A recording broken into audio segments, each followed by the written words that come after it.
London police arrest teens behind preschool ransomware attack. Ransomware groups exploit new critical flaws in Go Anywhere file transfer servers. CISA issues an urgent warning on a 2021 Windows flaw now under active attack. And Google refuses to patch Gemini's invisible prompt flaw. Users are left to defend themselves. This is Cybersecurity Today, and I'm your host, Jim Love. 2 teenagers have been arrested in London after what police call a disgusting ransomware attack on a chain of preschools.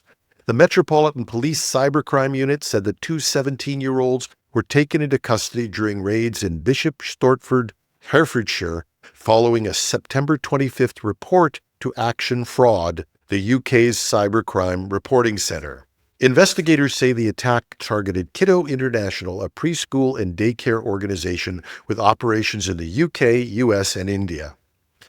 In an appalling attempt to extort money, the attackers posted the personal details of 10 children, including photos, names, home addresses, and their parents' contact information, threatening to release more if the ransom wasn't paid. The gang, calling itself the Radiant Group, published the data on its dark website, but later deleted the children's information after other cybercriminal groups condemned the act. It appears that even in the criminal underworld, many hackers drew a line, calling the use of children's data for extortion unacceptable. Kiddo welcomes the swift police action and also said it continues to support affected families. Police described the arrests as a major step forward, but said the investigation continues. It's a chilling reminder that some crimes are so vile that even other hackers refuse to look the other way. Microsoft and CISA are warning that a new critical vulnerability in Go Anywhere MFT servers is being actively exploited by ransomware operators. Go Anywhere MFT, short for Managed File Transfer, is a secure data exchange platform used by major organizations in finance, healthcare, and even government. When exposed to the internet, though, it has become a prime target for attackers.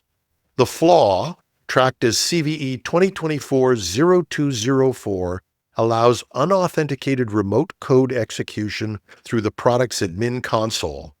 Microsoft rated it critical, and ransomware groups, including affiliates linked to the Clop ransomware gang, are now exploiting it in the wild. A similar zero day in 2023 led to breaches at more than 130 companies. The vendor released a patch in January 2024, but unpatched systems are now being hijacked to deploy ransomware and steal data.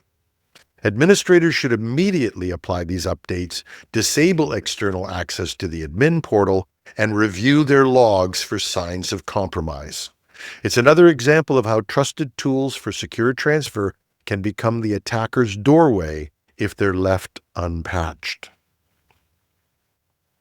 A 3-year-old Windows vulnerability has come back to haunt us. The U.S. Cybersecurity and Infrastructure Security Agency, CISA, has issued an urgent alert for CVE 2021-43226, a Windows privilege escalation flaw that was actually patched by Microsoft in December 2021. The bug sits in the common log file system driver and allows attackers with even limited local access to gain full system-level control.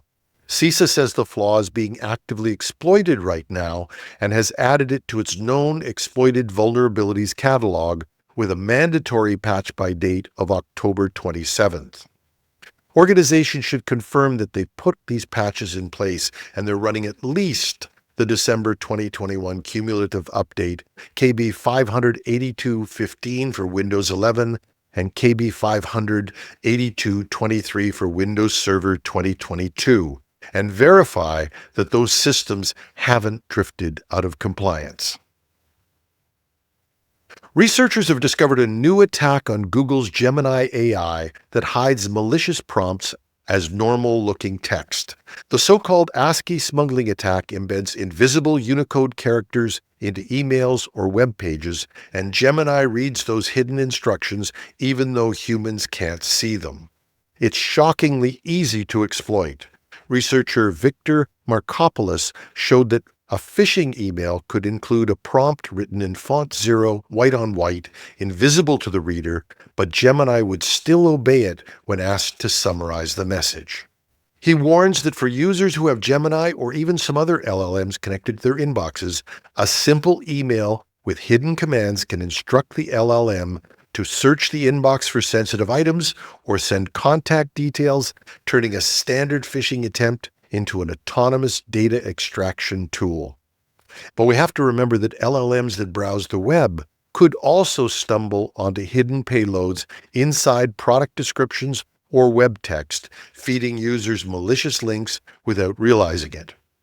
And amazingly, Google says it doesn't view this as a technical flaw and has no plans to patch it.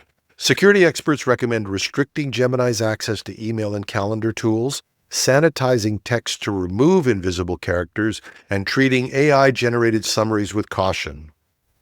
A few invisible characters are all it takes to turn a helpful assistant into a data exfiltration agent.